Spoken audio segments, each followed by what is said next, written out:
Oi, está começando o 73º episódio do 451 MHz, o podcast para quem lê até com os ouvidos. Eu sou o Paulo Werneck, editor da revista 451. 2 vezes por mês, a gente conversa aqui com autores, críticos e leitores sobre os livros mais legais que acabaram de ser publicados no Brasil. E outubro, como já é de costume, é o mês que a revista 451 dedica à literatura infanto-juvenil, com uma edição especial que acabou de chegar nas bancas e também está chegando na casa dos assinantes. E nesse ano de 2022, a gente destacou na capa da revista e agora também aqui no podcast, um tema importante na sociedade contemporânea: a transição de gênero na adolescência e a publicação de histórias de filmes e livros LGBTQIA+, que fornecem uma ajuda para as pessoas trans e pessoas LGBT que estão precisando se entender melhor e também se fazer entender por suas famílias. E quando eu entrei no doutorado, o meu orientador ele já estava me puxando um pouco, não, acho que você tinha que trazer um recorte de gênero para sua pesquisa e tal. E no meio desse já um caldeirão rolando assim, o meu filho mais velho, que tinha 15 anos naquele momento, veio me dizer onde é que estava em dúvida sobre a identidade de gênero dele. Posso dizer que no começo da minha vida eu era inclusive um gay homofóbico. Eu me detestava, um negócio que me empurrou para cantos muito escuros. Essas vozes que você acabou de ouvir são da cineasta e pesquisadora Coraci Ruiz e do cineasta Fernando Grostein. Os dois têm filmes recentes que se dedicam a discutir a temática LGBTQIA+. Eles nos ajudam a fazer uma reflexão sobre a nossa sociedade atual, que se mostrou muito menos cordial com as diferenças do que nos fizeram acreditar. Basta ver o que está acontecendo no país em relação às pessoas LGBTQIA+. Eu já vou falar um pouquinho mais sobre tudo isso, mas antes eu preciso te contar que o 451 MHz tem o apoio da editora Fósforo. Oi, eu sou a Sofia Nestrovski e vim falar sobre o meu novo livro. Talvez você já reconheça a minha voz do podcast 20 Mil Léguas. Talvez também você conheça o livro que surgiu daí, chamado As 20 Mil Léguas de Charles Darwin. Mas esse lançamento de agora é diferente. É um livro infantil para adultos. A História Invisível é uma fábula de estranhamento e de encantamento do mundo.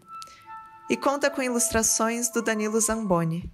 Se você quiser saber mais, siga as redes sociais ou acesse o site da editora Fósforo, fosforoeditora.com.br, e adquira o seu exemplar. A História Invisível também está disponível em diversas livrarias do país. Adolescentes e jovens LGBTQIA+, precisam de narrativas inspiradoras. A gente sabe que a maioria dos livros e dos filmes fala muito de pessoas padrão, pessoas hétero, ou pelo menos do antigo padrão da sociedade. Mas a literatura e o cinema são 2 grandes formas de contar essas histórias e também de ouvir, tanto para quem é uma pessoa LGBTQIA+, como para quem está procurando entender melhor um filho, um amigo, um parente.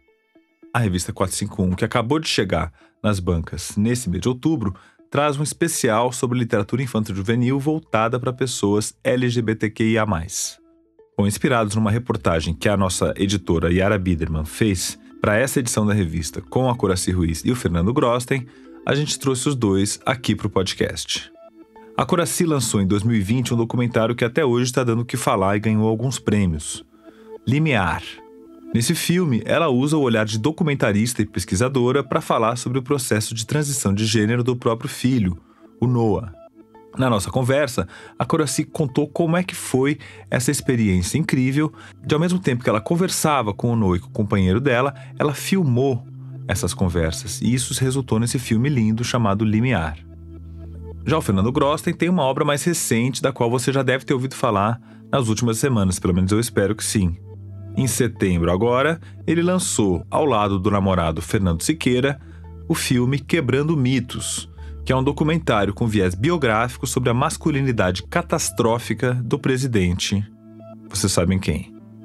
O filme foi feito na Califórnia, onde o casal vive em alto exílio depois de ter sido bastante atacado pelas hordas virtuais que imperam aqui no Brasil. O Fernando conta nesse filme e também no podcast como foi a experiência de descobrir que ele é um menino gay. Experiência que deixou marcas profundas justamente por ele ter crescido num ambiente homofóbico. Ao longo desse papo, você também vai ouvir a voz do Fernando Siqueira, que também conversou com a gente em alguns momentos e é co-diretor do filme ao lado do seu xará e namorado Fernando Grosten. Então, senhoras e senhores, Coraci Ruiz e Fernando Grosten.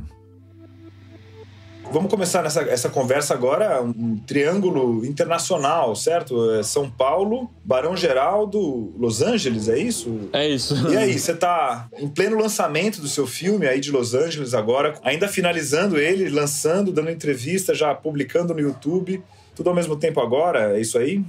Foram 3 anos aí de trabalho e estamos aí nessa levada aí de divulgação e tentando contribuir aí para o enfrentamento ao fascismo no Brasil, né? Maravilha, parabéns. E na outra ponta aqui do triângulo, então, Coraci Ruiz, cineasta que está em Campinas, né? Onde fica a sua produtora, onde você mora, né, Coraci? Seja bem-vinda aqui ao podcast. Obrigada, gente. Obrigada pelo convite. Muito feliz também de estar aqui conversando com vocês. Coraci está num outro momento aí que ela já tem com 2 anos de filme lançado, né? Um filme também importante, eu acho que para interpelar esses tempos que a gente está vivendo. E eu queria começar um pouco com você, Coraci, que você filmou uma história muito pessoal e íntima do processo de identificação, né, do seu filho como uma pessoa trans. É isso aí? Que filme é esse, Limiar, que você lançou? Já faz 2 anos, ganhou prêmio, passou por festivais. Que ideia foi essa e onde ela foi parar? Bom, o processo do Limiar, ele é bem conectado com o processo do doutorado que eu estava fazendo na Unicamp. Assim, foram coisas que aconteceram em paralelo. O ano que tudo começa, né, toda a história se inicia é 2016. Então, eu tinha acabado de entrar no doutorado para estudar documentário autobiográfico no Brasil, num primeiro momento. 2016 é o ano do golpe, né? E aí eu estava participando de um projeto como fotógrafa e filmando. Estava em Brasília, naquele dia vexatório da votação na Câmara dos Deputados, né? Estava filmando muita manifestação, então, assim, estava muito envolvida, assim, no processo do golpe, nos processos de resistência. Então, estava com isso também muito à flor da pele. E quando eu entrei no doutorado, o meu orientador, ele já estava me puxando um pouco. Não, acho que você tinha que trazer um recorte de gênero para sua pesquisa e tal. E no meio desse já um caldeirão rolando assim, o meu filho mais velho, que tinha 15 anos naquele momento, veio me dizer onde é que estava em dúvida sobre a identidade de gênero dele. Eu fiquei curiosa, né, assim, achei interessante. Minha primeira reação foi pedir para fazer uma entrevista com ele. Porque, na verdade, também assim, eu via, né, os corpos trans, acho que ali estavam justo ganhando mais evidência, né, no Brasil, mas no fundo eu não sabia quase nada sobre o tema, não tinha era uma coisa um pouco longínqua, assim, pra mim. E aí a gente fez uma primeira conversa filmada, ele topou, né, assim, então eu fiz essa gravação desse diálogo com a mediação da câmera, né, vamos dizer. E foi um momento bem legal, assim, pra gente. Eu acho que o fato da câmera estar presente, às vezes a gente acha que ela vai inibir as pessoas. E no fundo ali, eu acho que ela tirou a gente de um lugar do cotidiano também, né? De vida, casa, bagunça, assim, outros conflitos do convívio. E aí foi uma conversa muito legal, assim. Naquele momento, sem muito perceber isso, mas eu acho que a gente foi sentindo de que era um espaço interessante de conversa pra gente. Então eu não sabia que eu tava fazendo um filme, porque eu não tinha como saber, na verdade, até onde aquele processo iria. Se ele ia continuar achando legal eu filmar, enfim, não tinha como saber. Mas acho que ali, até pra nossa relação de mãe e filho, foi legal. Então a gente conseguiu fazendo essas conversas filmadas. E cada vez que ele tinha uma coisa nova para contar, ele me procurava e aí a gente fazia uma nova entrevista, né? Uma nova conversa filmada. E eu fui acumulando esse material. E aí, uns anos depois, enfim, o processo foi acontecendo e o meu doutorado também foi rolando, né? Tava assistindo muita coisa também ali por conta disso, lendo e tal. E aí, com o tempo, eu fui entendendo que sim, teria um filme ali. E aí, o filme foi surgindo. Tem outros materiais que eu fui agregando ali, né? Outras entrevistas, outras camadas que foram aparecendo. Muito bom, que perigo ser filho de cineasta, hein? Parabéns pela coragem sua e do seu filho de topar ter essa conversa diante das câmeras, né? A jornalista também faz isso, transforma as coisas em pauta e tal. Você, Fernando, nessa plataforma de imprensa nas redes sociais, você trazia a questão de todos os tabus da sociedade brasileira e entre eles a questão de gênero. E você foi muito corajoso também em fazer uma declaração pública sobre a sua identidade, você se colocou ali e tal. Você pode contar pra gente como foi do seu ponto de vista esse caminho seu tanto de autoconhecimento como de comunicação pública da sua pessoa e de ser brasileiro e viver isso tudo? Obrigado. Primeiro eu quero dizer que eu tô louco para ver o filme da Coraci. Nesses últimos anos aqui eu tive em hiperfoco fazendo o filme O Quebrando Mitos. Então isso de certa forma começa que queria fazer um canal de YouTube. E aí as pessoas tinham me dito que é muito importante no YouTube você ter transparência total com a pessoa que está assistindo, porque senão o material não voa. Até então eu tinha um reconhecimento como cineasta por conta do filme Quebrando Tabu, eu não tinha me assumido publicamente. Então eu pedi ajuda para o Fernando para começar a gravar esse canal de YouTube. Eu vou passar a palavra aqui para o outro diretor, o Fernando Siqueira, que por coincidência é meu marido. Eu acho que eu e o Fê, a gente vem de 2 gerações diferentes. O Fê é dos anos 80, 90, ele cresceu nos anos 80 e 90. Eu nasci em 98, então eu cresci nos anos 2000. A minha geração, ela já foi muito mais fácil de eu me autoaceitar. Aos 16 anos eu já estava assumido como LGBT. Eu já fui aceito pela minha família, eu tive o privilégio de ter uma família que me aceitou rápido. E eu tinha referências na mídia de temáticas LGBTs que me ajudaram muito na minha construção da minha personalidade, da pessoa que eu sou. Eu tinha acesso à internet, tinha acesso ao Tumblr, onde tinha uma enorme comunidade LGBT que tinham interesses comuns aos meus.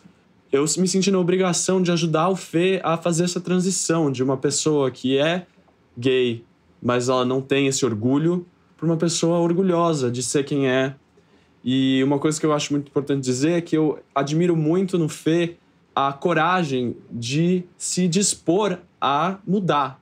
Posso dizer que no começo da minha vida eu era inclusive um gay homofóbico. Eu me detestava, um negócio que me empurrou para cantos muito escuros.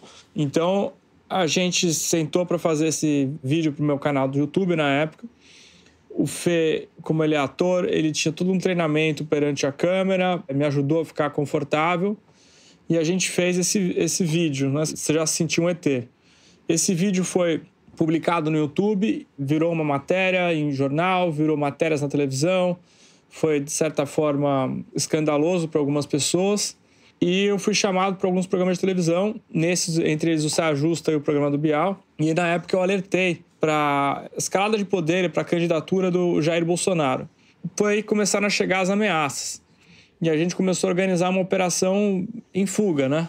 Eu procurei o presidente Fernando Henrique Cardoso, que a gente tinha feito o Quebrando Tabu, pediram uma orientação, ele me botou em contato com um advogado que falou que setores da polícia, setores do judiciário estavam comprometidos com uma célula de ódio e que se eu prestasse queixa das ameaças que eu sofri, eu provavelmente ia ser constrangido pela polícia. Então eu falei assim que não tinha mais segurança. A gente aplicou para o visto O rapidamente, depois para o Green Card, nos mudamos para cá. E foi interessante 2 coisas. A primeira é de que a gente descobriu que Los Angeles é uma cidade que, além de ser a cidade dos sonhos, de cantores, artistas e músicos que vêm para cá para realizar um sonho, era uma cidade também de exilados, de gays exilados. Estão fugindo de uma família abusiva. Né? Tem um amigo nosso que é da Rússia, que a mãe tentou matar ele quando ele contou que era gay.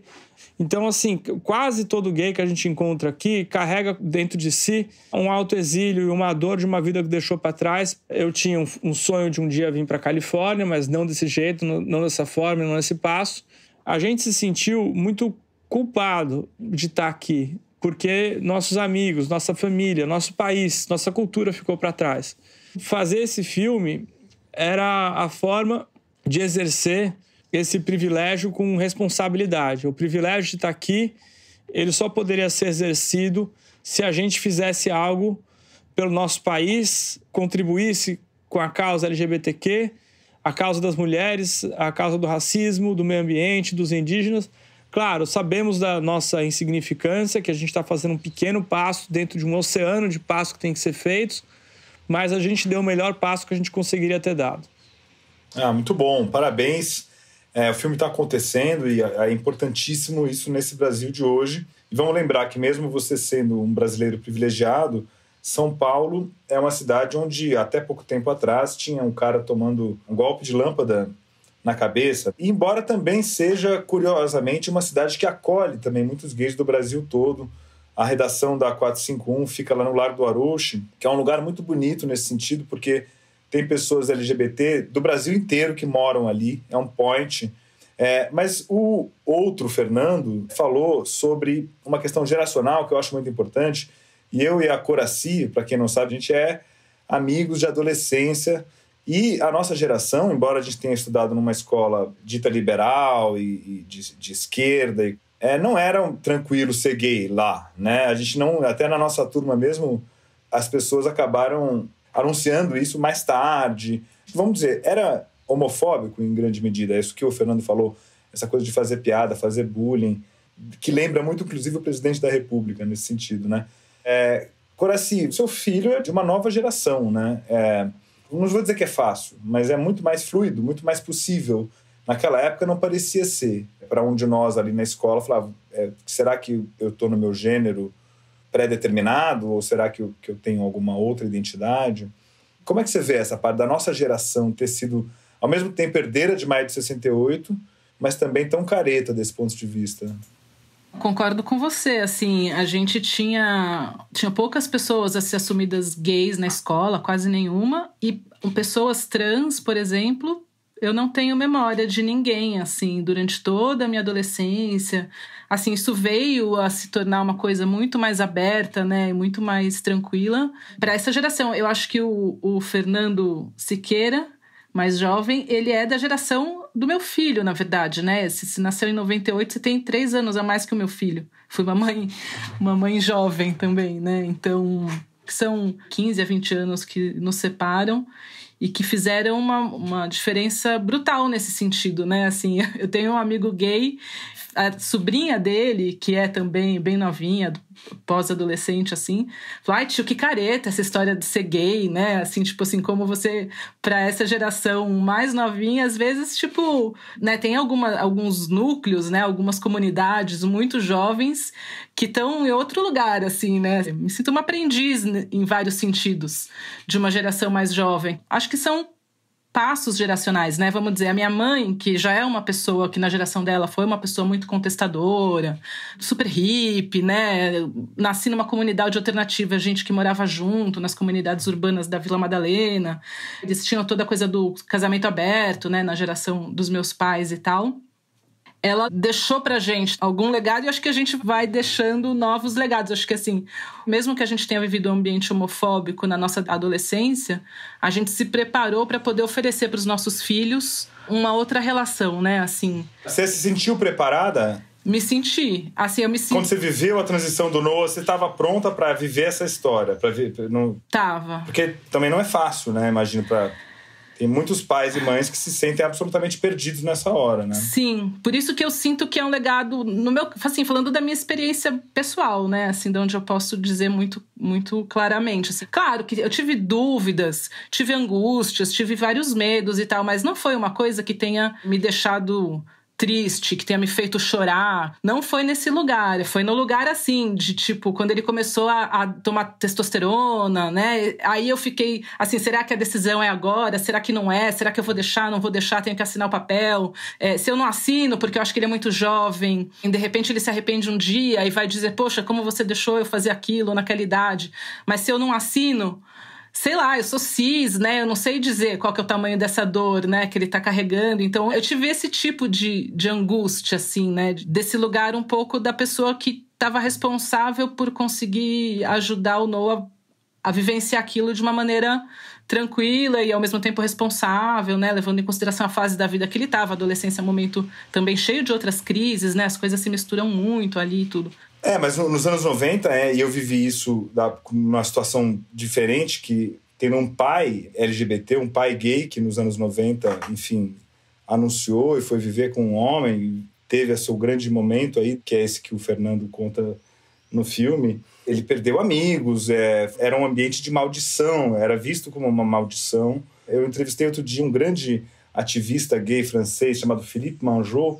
Ele falou, olha, nos anos 80, para ser gay, você podia ser ou aquela bicha louca da televisão, que é o humorista, que fazia, né, a piada dos trapalhões, ou você era o cara exatamente que fica discreto e não sei o quê. Ou suicídio, né? E hoje você tem inúmeros roteiros, que é terrível e que acontece muito, né? Acontece muito principalmente com pessoas trans, né? Com pessoas trans, com LGBTQs, mas pessoas trans mais ainda. Enquanto eu estava editando o filme e tratando sobre essa questão, o namorado de um amigo se matou. Dá uma indignação gigantesca, porque para alguns heterossexuais, quando você vai falar isso, eles minimizam a dor, falam que é mimimi, fazem gaslight, afastando qualquer responsabilidade. E depois, quando o LGBTQ se mata, nem o direito de contar a própria história tem.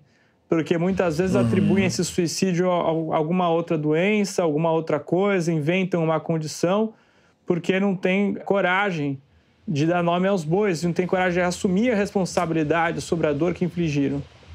E vamos lembrar que suicídio, gente, não é saída para nada, e que quem estiver se sentindo perto dessa ideia, que vá conversar, assista um filme, o filme da Coraci e dos Fernandos, são importantes, porque eles são narrativas LGBT, né? A gente está aqui dando esse material junto com o material da revista sobre livros e adolescentes LGBT, né? E como que esse fenômeno cultural mesmo está se dando atualmente. E a Maya Kobabe, que é aquela autora do livro Gender Queer, que é um livro que causou muito debate nos Estados Unidos, ela fala isso. Pessoas LGBT precisam de narrativas LGBT, para que elas possam se reconhecer e elas possam se entender, e que tem uma alternativa de felicidade também, não é só sofrimento, né? Eu queria perguntar para o Fernando Siqueira, que ele falou da geração. A sua geração, perfeito, ela é, nesse sentido, está muito à frente da minha. Por exemplo, tem 44 anos e, como eu falei, com a Coraci, era impossível a gente vislumbrar isso acontecer na minha turma do Colégio Equipe, que era um colégio bacana de São Paulo. No entanto, também a sua geração traz esse grupo também extremamente machista, que foi muito responsável pela ascensão do bolsonarismo, né? Que são esses incels, que é um fenômeno da nova geração também, que ajudou a pôr o Bolsonaro no poder de certa maneira, porque eles escolheram o Bolsonaro como uma espécie de herói, de mito. Esse apelido veio lá do 4chan, desses sites de uns caras extremamente misóginos. Você tem isso nos Estados Unidos também, é um fenômeno global, de homens que não conseguem se comunicar com mulheres, não conseguem se relacionar, odeiam mulheres. Você vê isso também como um fenômeno geracional? Você acha que o machismo só se deslocou?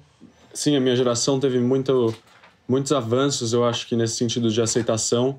Eu tenho amigas trans que se assumiram aos 15 anos de idade e que sempre foram uma referência para mim de uma pessoa que é empoderada, tem uma confiança na sua identidade, então eu sempre tive muita admiração por ela. E quando eu saí do armário, eu tive vários amigos que estavam junto comigo nisso. E eu acho que sobre essa questão dos incels, eu acho que sim, existe na minha geração também. É uma situação que eu acho que a gente traz no filme também, porque é uma questão estrutural que vem dessa coisa de uma sociedade toda firmada num patriarcado e que tem uma construção social que beneficia as pessoas que são homens, cis, heterossexuais, brancos. Essa estrutura, ela existe. Então eu acho que sim, existe muita gente de diferentes gerações que não conseguiram abrir os olhos para entender que a sociedade precisa ser plural para ela fluir de uma maneira melhor, né? Deixa eu completar uma coisa. Eu acho que tem uma confusão entre poder econômico e conservadorismo, né? Então a gente fala no final do filme que parece que as pessoas têm que escolher a cada eleição entre responsabilidade econômica, austeridade fiscal e direitos humanos, como se fosse uma coisa ou a outra, né? E a elite econômica, através de pessoas do setor financeiro, elas mandam um recado que vai tendo ondas na classe média até chegar nos filhos, de que a responsabilidade econômica está atrelada a elementos nazifascistas mascarados com a palavra de conservadorismo, né? Então, assim, eu acho que uma das missões que a gente tem na comunicação, sejam cineastas, escritores ou jornalistas, é separar os assuntos. Responsabilidade econômica é uma coisa, esquerda ou direita é sobre o tamanho do Estado. Agora, o direito de uma pessoa trans existir e ter acesso à educação na escola, o direito dos negros ter o mesmo acesso e reparações à política escravocrata, isso não tem nada a ver com esquerda ou direita. Isso tem a ver com princípios, direitos humanos. Então, acho que isso que tem que ser separado. Sobre essa questão de geração, de como a minha geração também ainda está envolvida em coisas que são retrógradas e como é importante você ter referência. E eu lembro que quando eu era adolescente, sim, eu tive acesso a muitas coisas, conteúdos LGBTQs. Mas pensando agora, todos os filmes que eu assistia eram com finais tristes. E hoje em dia a gente vê romances LGBTQs com finais felizes. A gente vê filmes como o da Coraci, de uma mãe que aceita o filho trans. De forma orgulhosa. Isso é muito importante, eu acho, para a representação das pessoas. Ou o nosso filme, que tem a figura do Fernando como uma pessoa falando ali pelos direitos LGBTQs, com orgulho de ser quem é. Isso é muito importante para quem está crescendo. Eu imagino, para essas novas gerações, ver os finais felizes, o quanto isso é importante. Assim, o coleguinha na escola que vem fazer bullying contra os LGBTQs, isso não nasceu com ele. A criança nasce sem preconceito. Ela aprende o preconceito com alguém. Porque além dos que são assumidamente racistas, misóginos, homofóbicos, tem aqueles que, entre aspas, falam que concordam que os gays têm que ser respeitados, falam que tem até amigo gay, etc, etc, mas que na hora do frigir dos ovos consideram isso uma questão menor. Bom, agora a gente vai fazer um intervalo rapidinho e logo em seguida a gente volta com a conversa com a Coraci Ruiz e o Fernando Grosten. Bom, agora eu queria aproveitar esse tempo para fazer um convite para você conhecer as dicas do nosso quadro que traz o melhor da literatura LGBTQIA+, de todos os tempos. LGBTQIA+, significa lésbicas, gays, bissexuais, transexuais, queer, intersexuais, assexuais e todas as identidades que fogem às normas, mas que sempre vão ter muito espaço aqui no 451 MHz. Grandes autoras e autores indicam aqui no podcast os livros que foram marcantes, as leituras recentes e outras dicas literárias LGBTQIA+, imperdíveis para todos os leitores. Na descrição desse episódio você encontra o link para acessar esse conteúdo. No final do programa, você vai ouvir uma dica da Natália Timmerman, que é psicanalista e autora de Copo Vazio, publicado pela editora Todavia. Bom, agora eu que vou te dar mais uma dica literária. E é uma ótima notícia. A revista literária Granta, em língua portuguesa, está de volta à circulação no Brasil. E voltou justamente nesse mês de outubro, na 9ª edição, com um tema que não poderia ser outro, que é a Rússia, já que outubro é o mês da Revolução Russa.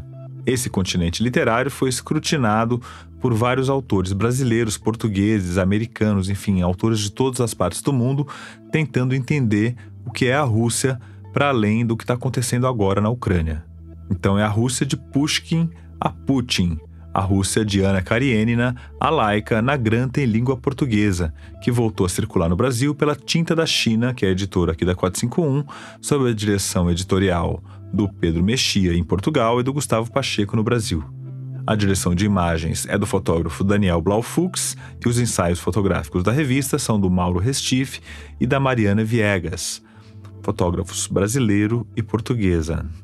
Nessa edição, que já está à venda no site da Tinta da China Brasil, você pode ler sobre vários aspectos da Rússia.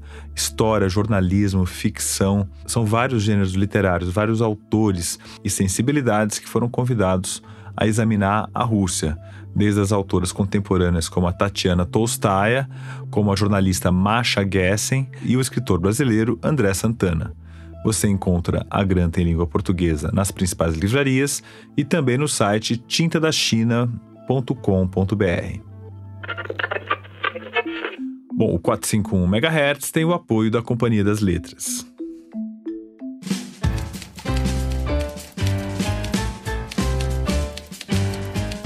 Rádio Companhia, o podcast da Companhia das Letras.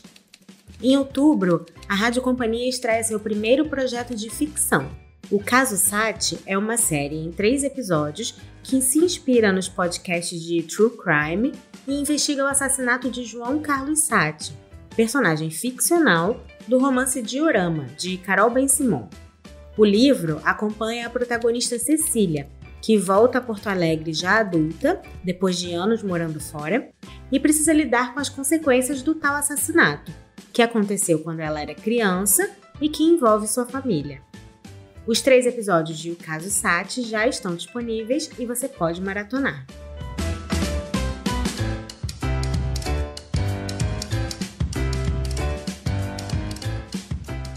Lembrando que os assinantes da 451 têm 25% de desconto direto no site da editora. Bom, toda semana eu venho aqui para te falar do nosso plano Ouvinte Entusiasta, né? Então eu vou aproveitar para agradecer aos nossos mais novos ouvintes entusiastas, Paula Yuhen, Jânio Nascimento e Caroline Takahashi Steffen. Muito obrigado aos nossos 3 mais novos assinantes entusiastas. No final do programa eu vou ler a lista completa. Bom, e agora a gente vai seguir para a segunda parte da entrevista com a Coraci Ruiz e o Fernando Grosten. Coraci, você que está aí na Unicamp, um ambiente provavelmente dos mais abertos, dos mais receptivos para criar um filho trans, né? Mesmo assim, tem na esquerda muito machismo, inclusive, né? Como é que é essa questão da homofobia com o Noah? Tem histórias que você poderia contar de preconceito que ele sofreu? O próprio filme enfrentou algum tipo de crítica? De fato, a gente vive um universo muito privilegiado, assim, aqui na comunidade onde a gente vive. E o Noah certamente viveu situações assim, mas nenhuma que tenha chegado como uma grande questão, assim, nada que eu me lembre agora, por exemplo, assim, acho que é inevitável que uma pessoa trans viva diversos desconfortos, né, na sua experiência de vida. Eu acho que teve um processo que é difícil, assim, que é esse processo de se entender, né? De busca. Ele hoje em dia é uma pessoa não binária, né? Não era uma pessoa cis, mas aí ele tentou, né? Esteve nesse lugar de um menino trans. E aí também foi super desconfortável, porque quando ele falou, né? Que, enfim, sou um menino trans naquele momento, as pessoas em volta, os amigos, todo mundo tentou corresponder. E no filme ele conta um pouco isso, né? E ali, pra ele também, nossa, mas como assim, né? Estavam tratando ele dentro desse universo da masculinidade, que pra ele também não foi assim, então...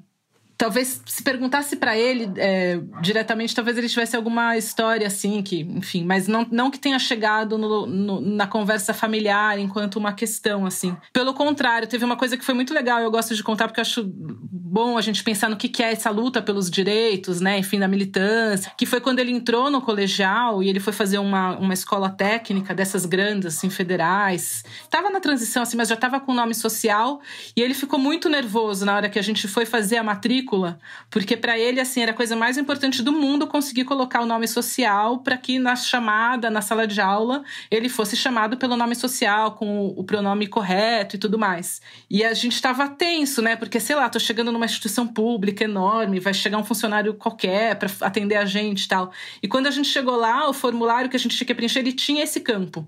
Então, assim, não era uma questão, você não tinha que perguntar, o direito estava ali já colocado, alguém fez isso antes, assim. Eu gosto de falar porque acho que a gente vive lugares de privilégio que, na verdade, são conquistas, né, de quem veio antes, assim, não caiu do céu. Tava ali, porque o Brasil é um país, enfim, né, líder mundial de assassinato de pessoas trans. Então, assim, as pessoas trans, elas têm uma expectativa de vida de 35 anos, mas a gente sente que cada passo que é dado, né, cada conquista de direito, cada conquista de espaço é tão importante, né, assim, por isso que eu acho que isso que vocês estavam falando da importância da comunicação, né, enfim, porque a gente entra, né, num lugar, assim, também de comunicação com os outros, ainda mais quando a gente está falando, né, de filmes que tem uma pegada mais poética e tal, como é também o de vocês, né, como acho que o Limiar tenta navegar nesse caminho um pouco. Isso que vocês estavam comentando sobre essas narrativas felizes, enfim, que não são trágicas, né? A importância dessas narrativas não trágicas. O Noah me ensinou isso também, foi uma coisa que eu aprendi com ele. Foi uma coisa que eu levei muito a sério e levo pro resto pros próximos projetos, pro filme que eu fiz depois e pro próximo e tudo mais. Eu segui, assim, caminhando um pouco nesse tema. Sei lá, um filme como Alice Júnior é incrível, porque é como se fosse um filme de adolescente, de namoro, de amizades, desses que tem aos baldes para as pessoas hétero, cis brancas. E como é raro, né, você ter um filme como esse, que a protagonista é uma menina trans, e tá lá vivendo, sei lá, uma coisa comum da adolescência, se vai beijar, se não vai beijar, seu namorado, se é amiga, se é escola, né? Então... tipo comédia romântica, né? Tem que ter aquele filme Mamão com Açúcar, sei lá qual é o nome que usava isso, mas que a pessoa trans possa se ver ali como um personagem feliz, que tá vivendo uma vida... Normal. Da palavra normal, sempre eu fiquei pensando em outra, mas enfim. E que a temática do filme não seja necessariamente girando em torno da transexualidade, né? Que seja um filme sobre ser uma pessoa vivendo a vida, né? Exatamente. E uma vida plena, uma vida feliz, enfim, né? Ô, Fernando, e pra você, como foi esse processo de... Quer dizer, quem foi a primeira pessoa que você contou essa história? No comecinho ali, quando você ainda estava ali, como você mesmo falou, com uma certa homofobia, porque nós também estamos querendo trabalhar aqui essa questão do jovem, quer dizer, como é que o jovem adolescente hoje vive isso, né? Como é que isso se coloca dentro da cabeça e fora depois também? Para mim não foi um processo muito legal, não. Assim, eu comecei a sentir desejo por um amigo meu, eu tinha 14 anos, eu fiquei muito envergonhado e era uma paixão que eu tinha. E eu fui caminhando com a vida até que aos 18, mais ou menos, eu tive minha primeira vez. Eu estava bêbado, com outro amigo bêbado também. E já no dia seguinte, tipo, tava dormindo, a gente estava viajando com um monte de gente. Ele me acordou, assim, já fazendo um gesto de silêncio, de não falar nada, para não fazer nenhum barulho, saí do quarto, fomos caminhando. E aí ele falou que não podia contar para ninguém, que não sei o quê, que o que aconteceu não aconteceu e que blá, blá, blá, blá, blá. E eu estava hospedado numa casa de praia e aí no dia seguinte explodiu uma bomba nessa frente dessa casa. Não era uma bomba, obviamente, gigantesca, mas era o suficiente para mandar um recado de que ia ter violência. Tempo depois fui marcando encontros pela internet, no bate-papo UOL. Fui tendo experiências ruins. Eu, uma vez, acabei sequestrado por uma noite, me pedindo dinheiro, mais dinheiro, mais dinheiro, e falando que ia quebrar tudo, que ia contar para todo mundo, que não sei o quê. Quando o sol raiou, eu fui no caixa eletrônico, já não dá mais para sacar mais dinheiro, e tinha um pedreiro caminhando na rua. Eu pedi ajuda e esse pedreiro me ajudou, tocou o cara para fora do carro. Foi horrível. Até que eu conheci uma pessoa super legal, que eu me apaixonei. Contei para uma amiga, depois dessa amiga contei para uma pessoa na minha família e foi indo. Mas assim, os primeiros capítulos foram bem permeados com violência. E uma violência que nasce do moralismo, né, no final, porque te marginalizou, né, você tinha que viver o seu desejo longe das suas pessoas queridas, longe da sua vida social. Que terrível, essa história é terrível. E quando é que você se sacou que isso ia virar filme, né? Porque você já tinha uma obra em construção com outras temáticas e tal, e aí uma hora isso entra fundo na sua obra, né? Eu já tinha pensado em isso virar filme de ficção, já cheguei a rascunhar, mas é difícil escrever cinema sobre a própria vida, é muito difícil.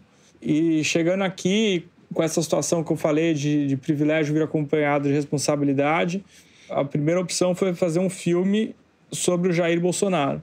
Só que a gente acabou caindo num lugar muito escuro e estava um filme inassistível. Aí tinha um pedacinho lá da minha vida, que era só a parte das orquídeas. Aí a gente foi mostrando pro Cauê Guimarães, pro Antônio Pinto, pro Sérgio Machado.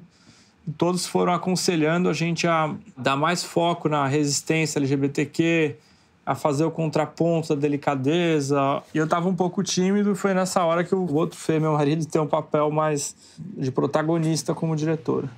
E aí? Sim, de ajudar o Fê a se entender, assim, de como ele tem uma história interessante para ser contada, né? De como colocar isso de uma maneira que se encaixasse com uma narrativa, né? Pensando em como focar o filme mais em resistência, mais em coisas que fossem esperançosas, né? Que a gente tem para onde ir.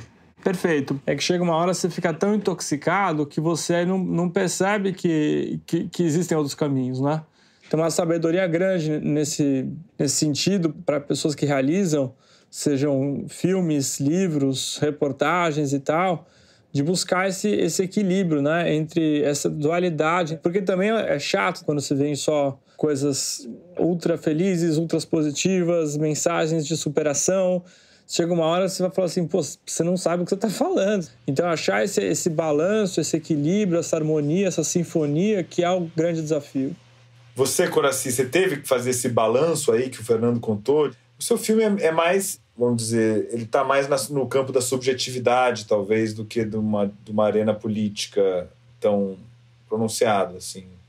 Eu estava pensando, enquanto o Fernando estava falando, que talvez os nossos filmes tiveram percursos opostos, porque vocês partiram de um lugar de fazer um filme sobre uma questão política, né, pública, assim, sobre esse presidente, e acabaram chegando, né, mais próximos dessa narrativa autobiográfica que vai costurando o filme. Depois, né, assim, de vir do público para o particular, né, de uma maneira mais intensa.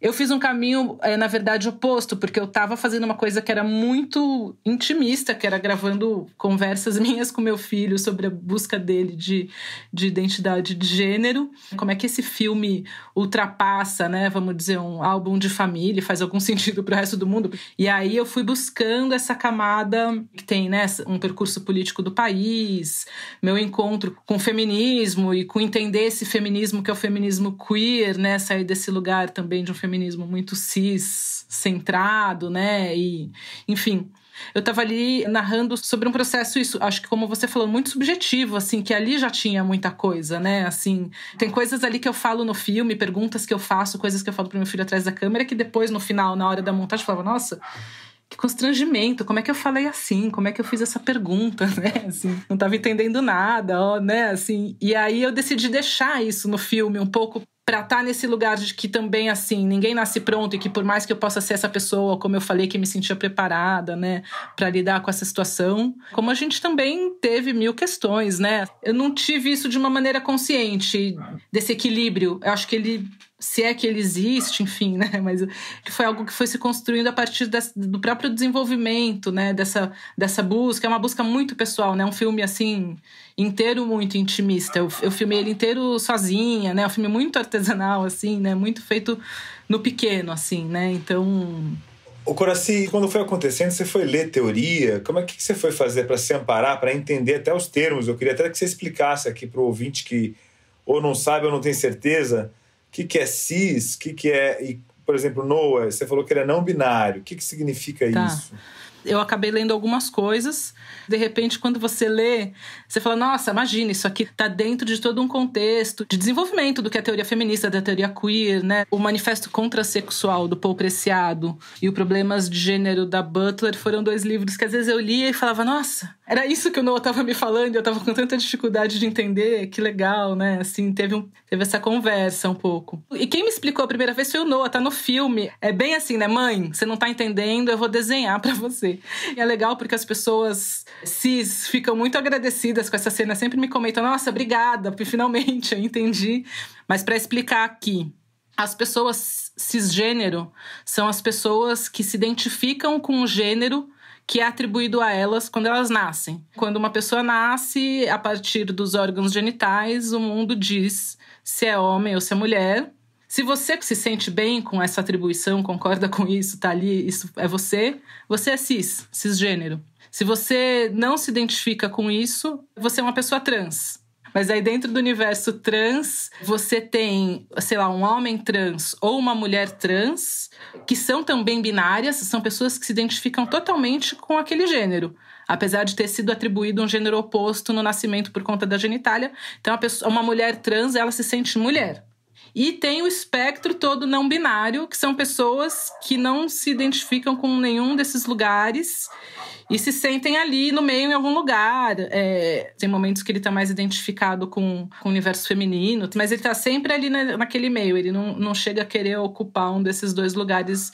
E aí o que o Noah me explica, então, é que ainda tem uma outra camada, que é a expressão, ou seja, a maneira como você se manifesta com as suas roupas, com o seu cabelo, com a sua maquiagem e tal, que também não necessariamente precisa dialogar diretamente com a sua identidade de gênero. Então você pode ser uma mulher trans lésbica, uma mulher trans bi, um homem trans gay, e você pode ser um homem cis hétero e sei lá, pintar unha, gostar de andar de batom e a pintada, isso não te faz outra coisa também.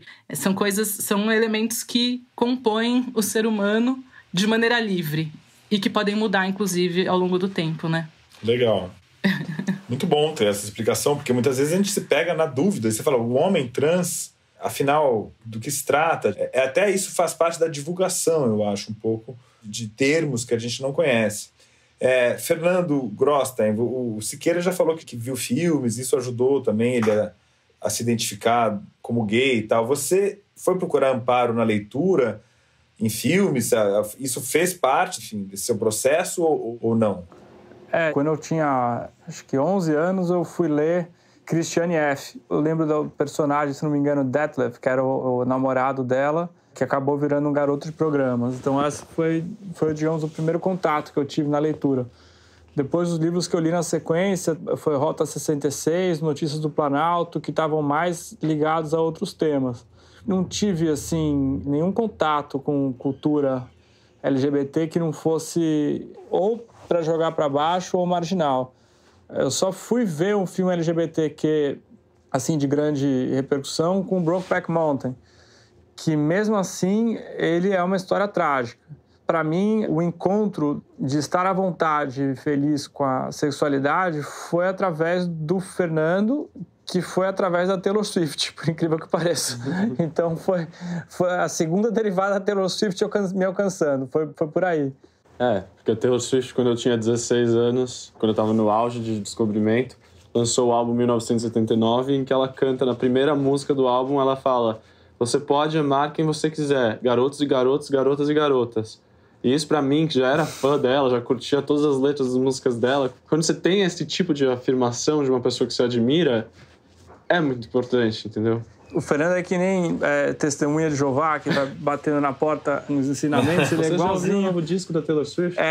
Você dá 5 minutos, ele tá te vendendo alguma coisa da Taylor Swift. Qualquer pessoa que passa. Ele é bom, pelo visto, hein, de pregação. A Madonna, eu acho que teve na minha geração um papel assim para muitos gays, né? E George Michael também, até para cantar a vida feliz, né? Aquela música Freedom, por exemplo. Até hoje, quando toca nas pistas, é essa sensação de grande liberdade que eu acho que trazia mesmo. Eu entendo perfeitamente o que você está falando sobre a Taylor Swift. Estamos convertidos aqui. Inclusive, as músicas da Taylor Swift são cheias de codificações queer. Ela tem muitas músicas sobre se esconder dentro de caixas, dentro de gaiolas. É um momento muito bom. Eu acho que a gente está agora pensando nesses, assim, do que foi 30 anos atrás. Como eu falei, esse momento em que meu pai revelou que era gay. Eu tinha um tio também, tio Flávio, queridíssimo, que viveu muito essa era da maldição da vida gay. Ele tinha muita culpa, ele tinha muita dificuldade de se aceitar. Também o meu primo Bruno, que é trans, também que é uma pessoa que é filho do tio Flávio. Então, ver essa revolução cultural acontecendo é super importante, ainda mais se ela nos ajuda a quebrar um mito como Jair Bolsonaro. Seja qual for o resultado, o bolsonarismo vai continuar aí, o machismo vai continuar aí, a homofobia vai continuar aí, a luta continua, né? Coraci, quer se despedir aqui dos nossos ouvintes? Convida o pessoal para assistir o Limiar, tá online. Diz aí onde é que a gente pode assistir, se tem alguma plataforma. Ganhou um prêmio, né? O Limiar ganhou vários prêmios, na verdade. Teve uma circulação boa, assim, de festivais, de premiação, assim, foi bacana. O Limiar, ele tá disponível nessas plataformas tipo aluguel, para você alugar e assistir em casa, mas ele tá também disponível na plataforma da Taturana, a taturanamob.com, é uma plataforma de documentários que de alguma forma se relacionam com temáticas, enfim, temática de mobilização social, né, alguma questão política, e ele fica disponível para a organização de sessões autogestionadas. E aí é gratuito, então você entra na plataforma da Taturana, procura o Limiar, se cadastra e tal, e aí você organiza uma sessão no seu centro acadêmico, no seu bairro, na sua escola, onde você estiver. A ideia é que sejam sessões coletivas, seguidas de debate. A gente fez toda uma campanha de distribuição de impacto do filme, o Quebrando o Tabu foi até apoiador dessa campanha. Tem um manual de direitos, enfim, tem alguns materiais que estão todos lá na plataforma. E quem quiser assistir em casa, tem no Now e no Vivo Play.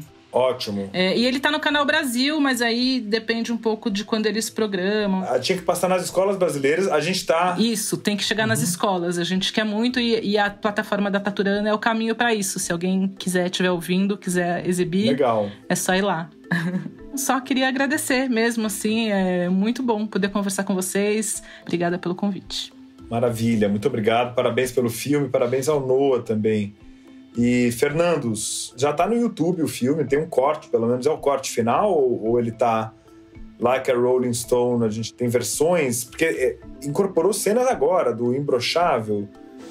O filme está disponível no YouTube por 30 dias, até o final de outubro. Queria convidar as pessoas a acessar o YouTube ou o nosso site, www.quebrandomitos.com.br. Queria agradecer muito a participação, adorei conhecer a Coraci, quero muito ver o filme, quero conhecer o Noah, e um abraço para vocês que estão nos ouvindo. Queria também agradecer muito a todo mundo aí que está ouvindo e estou muito empolgado para assistir Limiar. Agradecer mais uma vez, a conversa foi muito bacana. Maravilha, muito obrigado, parabéns pelo filme para vocês dois e vamos todos ao YouTube, então, até o final de outubro. Bom, antes de me despedir, eu queria passar para o quadro do 451 MHz, que traz o melhor da literatura LGBTQIA+, de todos os tempos.